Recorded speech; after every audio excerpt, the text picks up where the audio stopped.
Hola compañeros, yo les voy a hablar sobre el subsistema basado en la Carta de las Naciones Unidas, pero no les podría hablar de este subsistema sin antes hacer una referencia de dónde viene. Este subsistema viene del Sistema Universal de los Derechos Humanos, que como ya sabemos es un ordenamiento lleno de normas sustantivas y procesales, las cuales su único fin es la protección de los derechos humanos universales.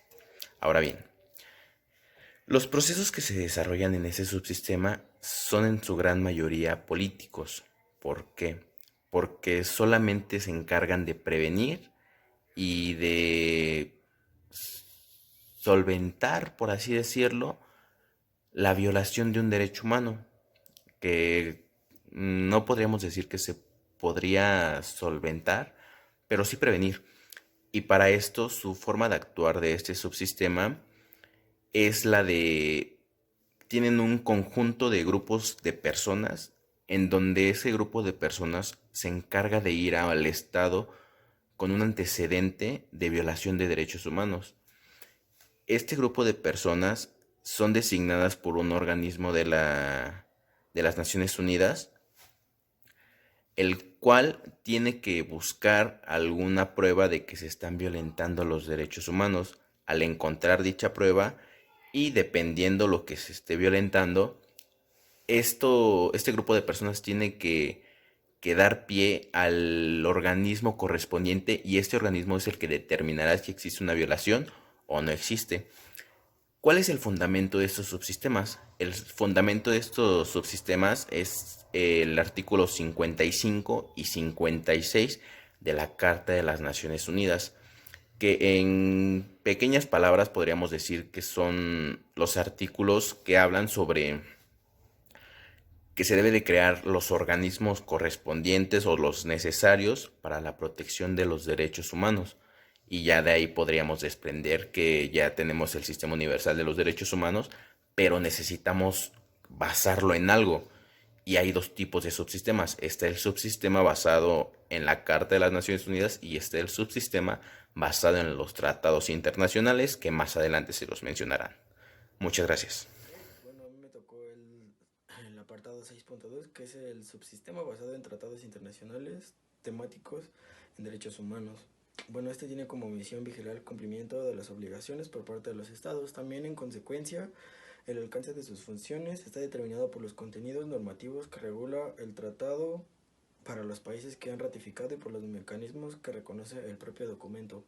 Este es un organismo creado por el artículo 28, que es del Pacto Internacional de Derechos Civiles y Políticos, que sirve para comprobar el cumplimiento de las funciones. De hecho, tiene 5 funciones en específico, que uno son informes de países, que está marcado en el artículo 40, otras son respuestas y observaciones, sugerencias del comité, que está marcado igual en el artículo 40, otros son comentarios generales, son comunicaciones interestatales, que viene marcado en el artículo 41, y comunicaciones individuales. También nos podemos dar cuenta que con dicho tratado el Estado está obligado a hacer sus mejores prácticas para cumplir con las recomendaciones que hacen frente y decidir de manera discreta la mejor manera de solucionar alguna situación Bueno, que sea yo general. les hablaré sobre el Sistema Interamericano de Derechos Humanos. Este sistema constituye el marco para la promoción y protección de los derechos humanos y prevé un recurso a los habitantes de América que han sufrido violación de sus derechos humanos por parte del Estado. El sistema interamericano cuenta con dos órganos destinados para velar por el cumplimiento de las obligaciones de los estados, que es la Comisión Interamericana de Derechos Humanos y la Corte Interamericana de Derechos Humanos. Como primer punto, la Comisión Interamericana de Derechos Humanos es un órgano principal y autónomo de la Organización de los Estados Americanos, encargado de la promoción y de la protección de los derechos humanos en el continente americano. Está integrada por 7 miembros independientes que se desempeñan en forma personal y tienen su sede en Washington, D.C. Fue creada en 1959 y en forma conjunta con la Corte Interamericana de Derechos Humanos. Esta comisión realiza su trabajo con base en 3 pilares fundamentales, que es el sistema de petición individual, el monitoreo de la situación de los derechos humanos en los Estados miembros y la atención a líneas temáticas prioritarias. Y sus funciones principales son preparar informes sobre países, realizar visitas in loco, estimula la conciencia pública respecto de los derechos humanos en las Américas, desarrolla un trabajo especializado en ciertas áreas temáticas, lleva a cabo labores de promoción y otras iniciativas y conoce y resuelve denuncias en casos específicos. Como segundo punto está la Corte Interamericana de Derechos Humanos, que fue creada el 22 de mayo de 1979 en San José de Costa Rica. Es uno de los 3 tribunales regionales de protección de los derechos humanos junto con la Corte Europea de los Derechos Humanos y la Corte Africana de Derechos Humanos y de los Pueblos. Es una institución judicial autónoma cuyo objetivo es aplicar e interpretar la Convención Americana sobre Derechos Humanos. La Corte ejerce una función contenciosa dentro de las que se encuentra la resolución de casos contenciosos y el mecanismo de supervisión de sentencias, una función consultiva y la función de dictar medidas provisionales. Esto es en relación al Sistema Interamericano de Derechos Humanos. Esto es todo por mi parte y muchas gracias. Mi nombre es Getsamani. A mí me tocó exponer el subtema 6.1, que es el Sistema Nacional de Derechos Humanos. Este fue creado con el fin de promover el respeto y garantizar los derechos humanos y su aplicación. Esto también es para el derecho internacional humanitario. En aspectos generales, es fortalecer la capacidad institucional, organizar la institucionalidad pública para garantizar estos derechos humanos, estructurar y contribuir a la implementación de la política integral de los derechos humanos y obviamente al derecho internacional humanitario. Promover la incorporación del enfoque de derechos y el enfoque diferencial de las políticas públicas sectoriales. Impulsar el cumplimiento y seguimiento de los compromisos y obligaciones internacionales que ya hay en materia de derechos humanos. Contar con un sistema de información que permita monitorear, hacer seguimiento y evaluar la situación de los derechos humanos y el derecho internacional humanitario, porque pues esto es cambiante, porque cada día van surgiendo cada vez más derechos y más protecciones hacia las personas. En los procedimientos estatales de defensa de los derechos humanos encontré varias. Entre los más importantes es la recepción de quejas de presuntas violaciones de los derechos humanos, registro de quejas por presuntas violaciones de los derechos humanos, solución de breves de los términos y quejas de las presuntas violaciones, auditorías internas del sistema de gestión y acciones correctivas y preventivas. Obviamente hay más, pero estos son como que los más importantes. En la recepción del derecho internacional de los derechos humanos, esto explica más o menos de la transición que hubo de la Segunda Guerra Mundial para que nosotros hasta la fecha hubiéramos obtenido estas garantías individuales, estos derechos humanos, esta protección ante la ley, que obviamente fue confirmada en convenciones, en tratados internacionales que ahorita están vigentes, y obviamente hay un gran porcentaje que defienden mucho más a la mujer por ser un sector vulnerable. El profesor Fernández de Casabedete define el derecho internacional de los derechos humanos como aquel sector del ordenamiento internacional compuesto por normas de naturaleza convencional, constitucionaria, que esto tiene de protección de los derechos y libertades fundamentales que tienen las personas. De esto se trata la recepción del derecho internacional a los derechos humanos, porque es una protección no solamente territorial, sino universal. El ombudsman en el derecho escandinavo se crea para fungir como estructurador del gobierno, para señalar cuando los representantes de la ley abandonaban el cumplimiento de sus responsabilidades o bien se excedían en el poder, mas nunca se pensó que su función primordial fuera la de velar por el respeto de los derechos del individuo o por las violaciones de los derechos fundamentales de la persona, como ahora lo hace. La figura tiene un largo antecedente y surge en Suecia en 1703 con la Cancillería de Justicia, cuya finalidad era la de velar y supervisar la responsabilidad, la actividad y eficacia del gobierno. En 1772 se institucionaliza como un órgano de la corona y la Carta Magna. Para 1809, el Justitiekanslern surge como un delegado de la corona y del parlamento sueco. La Constitución sueca es la primera en el mundo en establecer esta figura. Para 1919, Finlandia incorpora el Ombudsman en su constitución. Su competencia abarca la administración central, local, la Iglesia luterana, los tribunales de justicia y las Fuerzas Armadas. En Dinamarca, el Comité Parlamentario en 1946 lo institucionaliza y aparece en la Constitución de 1953 para vigilar la administración civil y militar del Estado.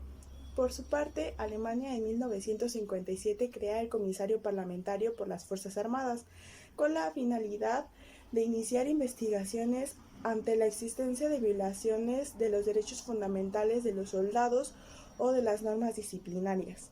En Noruega, en 1962, se aprueba la creación de la figura, concediéndole como facultades la de proteger a cada ciudadano de las injusticias de la administración pública. En 1967, Gran Bretaña introduce la figura, pero esta no tiene un protagonismo en el ámbito normativo y no puede actuar por oficio y no tiene un acceso directo con el ciudadano, pues actúa a través de los diputados. Hoy en día hay más de 900 modelos distintos de Ombudsman en el mundo y todos son importantes y válidos, aunque no se parezcan unos a Los otros. antecedentes de la Comisión Nacional de los Derechos Humanos. Estos datan del siglo XIX y en primer lugar tenemos a la Procuraduría de los Pobres, promovida por Ponciano Arriaga en 1847 en el estado de San Luis Potosí. Esta es para defender las clases sociales más vulnerables ante los abusos y maltratos de los poderes, siendo un antecedente esta de la Defensoría de Oficio y de la Defensoría Social. En segundo lugar, tenemos a la primera ley para la defensa de los derechos humanos, promovida por Pedro G. Zorrilla en el estado de Nuevo León en 1979. En virtud de esta se crea la primera Dirección de la Defensa de los Derechos Humanos, primera dependencia administrativa en el estado específicamente para este fin. En tercer punto tenemos a la Procuraduría de Vecinos. Esta es promovida por el Ayuntamiento de la ciudad de Colima en 1983. Es el primer caso de implantación ombudsman en México a nivel municipal y tiene como titular al Procurador de Vecinos designado por el Cabildo a propuesta del presidente municipal. Este tiene la función de recibir e investigar las quejas y reclamaciones que presenten los afectados por la actividad administrativa local. Defensoría de los Derechos Universitarios. Es un organismo universitario jurídico, asesor, consultor y mediador de los derechos, las libertades y las garantías de los docentes, funcionarios, graduados y estudiantes en las universidades en las cuales opera. Su carácter suele ser independiente, participativo y autónomo, y su objetivo principal es divulgar, promover, preservar y defender los derechos humanos como los derechos de la comunidad universitaria. Se considera una defensoría especializada por su constitución, organización y objetivos, las mismas que están dirigidas por un defensor que cumple sus funciones equivalentes a las de un ombudsman dentro de su propia institución. La Procuraduría de la Defensa del Indígena. Esta fue creada en 1986 en Oaxaca. Se ocupa de la liberación de los indígenas privados de su libertad como consecuencia de los problemas derivados de su situación socioeconómica y cultural, así como de intervenir para evitar los malos tratos que se den a procesados indígenas. Esta cuenta con su ley orgánica, la cual fue publicada en octubre de 1994. En esta ley, en su artículo primero, se establece que la institución es dependiente del Poder Ejecutivo del Estado, en la que se integra la Defensoría de Oficio por la asistencia jurídica de personas que carezcan de defensor en los procesos penales. Las facultades de esta Procuraduría son conocer de delitos federales no considerados como delincuencia organizada en los que estén involucrados personas de pueblos o comunidades indígenas, conocer las averiguaciones previas respecto de las cuales se ejercita la facultad de atracción, brindar seguridad jurídica a los indígenas sujetos a procedimiento y solicitar información a otras áreas para verificar que el procedimiento penal no presente irregularidades. La Procuraduría Social de la Montaña. Esta es creada en 1987 en Guerrero como un órgano administrativo desconcentrado por territorio con autonomía técnica y jerárquicamente subordinado al Ejecutivo, la cual tiene como objeto el proteger los intereses de los indígenas. En el artículo 2 de la ley que crea la Procuraduría Social de la Montaña, se establecen las facultades de esta, las cuales son coordinar los diferentes niveles administrativos para contribuir al mejor desarrollo de la región, proporcionar la participación de los municipios y comunidades indígenas en la planeación del desarrollo integral de la región y coadyuvar en la protección de los intereses agrarios y penales ante los tribunales y órganos competentes de los grupos que habitan en la región de la montaña.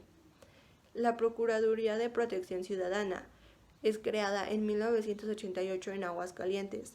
Esta se trata de una dependencia del Ejecutivo Federal encargada de investigar las quejas que presenten los ciudadanos por ejecución de actos contrarios al derecho o por defectuosa actividad de los servidores públicos y emitir las recomendaciones que sean del caso.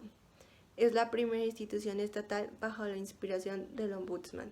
El Ombudsman es una institución que protege a las personas contra los abusos o actos arbitrarios de la administración pública que puedan afectar sus derechos y garantías fundamentales. Bueno, compañeros, ahora les voy a hablar sobre la Defensoría de los Vecinos.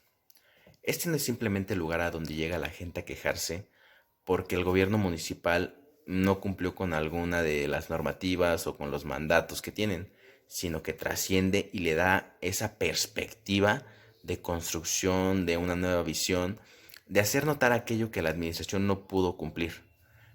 Pero esto tiene que ir más allá todavía. O sea, esto está hecho para crear nuevas políticas, aportar nuevas políticas y nuevas formas de llevar adelante estas normativas.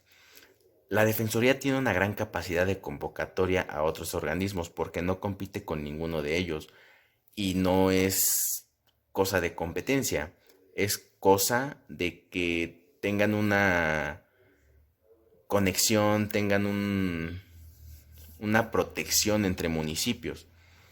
Por eso busca encontrar soluciones junto con estos organismos y a veces todo el mundo quiere coordinar, quiere hacer, pero no quieren ser coordinados. En la Defensoría no son ejecutivos, sino que tienen un mandato de encontrar cómo encontrar soluciones a estos problemas en específico, pero trasciende el problema específico y piensa la problemática en la política municipal para que estos municipios no vayan a infligir sobre otros municipios, porque puede ser el caso en el que Naucalpan está teniendo alguna disputa o algún problema con Atizapán y no puedan los ciudadanos vivir tranquilamente por algún terreno, por algún edificio. Por eso está la Defensoría, porque esta Defensoría se encarga de hacer que los municipios logren llegar a una solución y no solamente se estén peleando las mismas personas por problemas que son meramente municipales. Buenas tardes, compañeros, profesora. Voy a comenzar con el punto número 6, que es el Sistema Universal de Derechos Humanos, con el punto 6.4.5.9, que es la Procuraduría Social del Gobierno del Distrito Federal, mejor conocida como la PROSOC, encabezada por Marta Patricia Ruiz Achondo. Es una instancia accesible a la ciudadanía para la defensa de los derechos relacionados con las funciones públicas y prestación de servicios a cargo de la Administración Pública Federal. En el punto 6.4.5.10 es la Procuraduría Federal del Consumidor. Esta, encabezada por Ricardo Sheffield, es un organismo descentralizado y sectorizado de la Secretaría de Economía.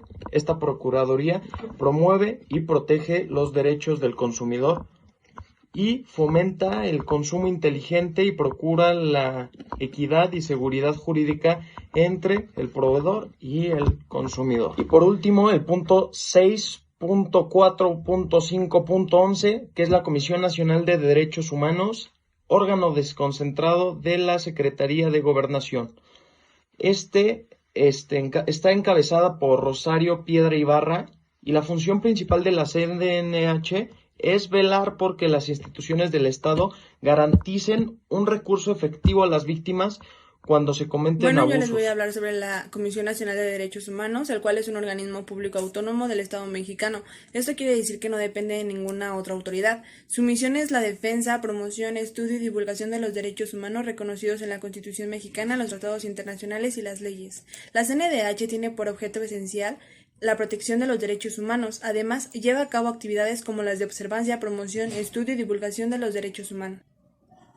Entre las funciones de la CNDH se encuentran las de recibir quejas de presuntas violaciones a derechos humanos, conocer e investigar presuntas violaciones de derechos humanos por acciones u omisiones de las autoridades administrativas de carácter federal, formular recomendaciones públicas, denuncias y quejas ante autoridades respectivas, procurar la conciliación entre quejosos y las autoridades señaladas como responsables, así como la inmediata solución de un conflicto planteado cuando la naturaleza del caso lo permita, impulsar la observancia de los derechos humanos en el país, promover el estudio, la enseñanza y divulgación de los derechos humanos en el ámbito nacional e internacional, elaborar y ejecutar programas preventivos en materia de derechos humanos, formular programas y proponer acciones en coordinación con las dependencias competentes que impulsen el cumplimiento dentro del territorio nacional por los tratados, convenciones y acuerdos internacionales signados y ratificados por México en materia de derechos humanos, supervisar el respeto a los derechos humanos en el sistema penitenciario mediante la elaboración de un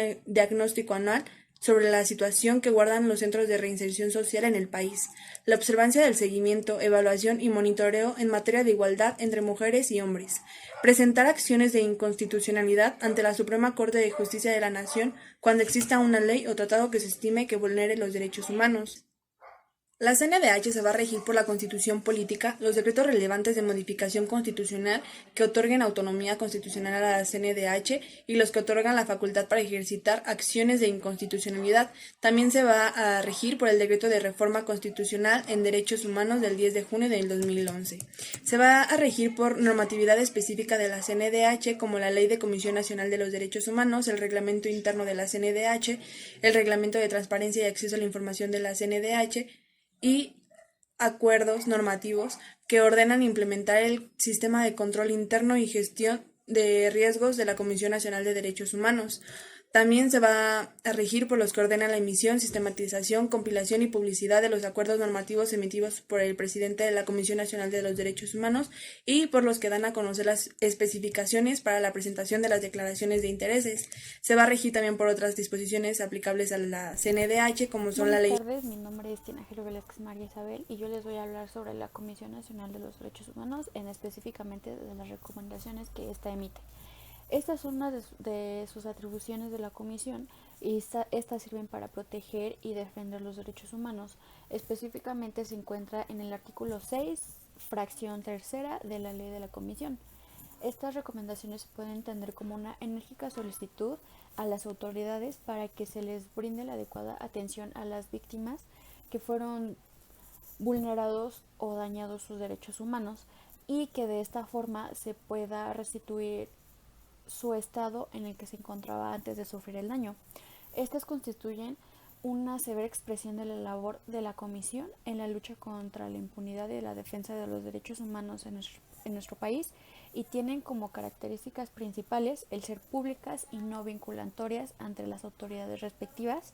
Esto es en los términos del artículo 102, apartado B de la Constitución Política de los Estados Unidos Mexicanos. Derivado de la reforma constitucional de junio de 2011, la CNDH cuenta con la facultad de solicitar al Congreso la comparecencia de los titulares de las autoridades responsables que se nieguen a cumplir o a aceptar con sus recomendaciones, y la autoridad que reciba la recomendación debe de manifestar si la acepta o no, y en caso de que la acepte debe de remitir a la comisión las pruebas que acrediten que se están cumpliendo, y en el supuesto de que no las acepte deberán justificar la razón de por qué no las están aceptando. Comisiones estatales de derechos humanos. De acuerdo con el artículo 102, apartado B de la Constitución Política, establece la existencia de la Comisión Nacional de Derechos Humanos y de organismos similares para cada uno de los estados y para el Distrito Federal. Con base a este artículo constitucional, se ha expedido la ley de la CNDH como las respectivas leyes de cada comisión de Estado. Estas comisiones de Estado no dependen directamente de la CNDH, la cual únicamente actúa como instancia revisora a través de los recursos en los que establece la ley. Las comisiones estatales pueden ser competentes para conocer de las violaciones de los derechos humanos por actos u omisiones de la naturaleza administrativa relacionados en los procedimientos jurisdiccionales y laborales. Irrelevancia e trascendencia de acudir a los órganos de protección de derechos humanos en México. Se afectan las esferas jurídicas, desde los derechos humanos o de la misma protección a estos, a no acudir a los órganos que las protegen, por los trámites burocráticos o por la incompetencia, inactividad e inefectividad que pueden llegar a tener dichos órganos para defender o restituir los derechos o las prerrogativas de la parte dogmática de la Constitución y de los tratados internacionales que han sido violentados desde nuestra persona y que necesitan estrictamente una tutela jurisdiccional, es decir, mediante una resolución tipo judicial o administrativo emitida mediante una autoridad para que se restituyan los derechos.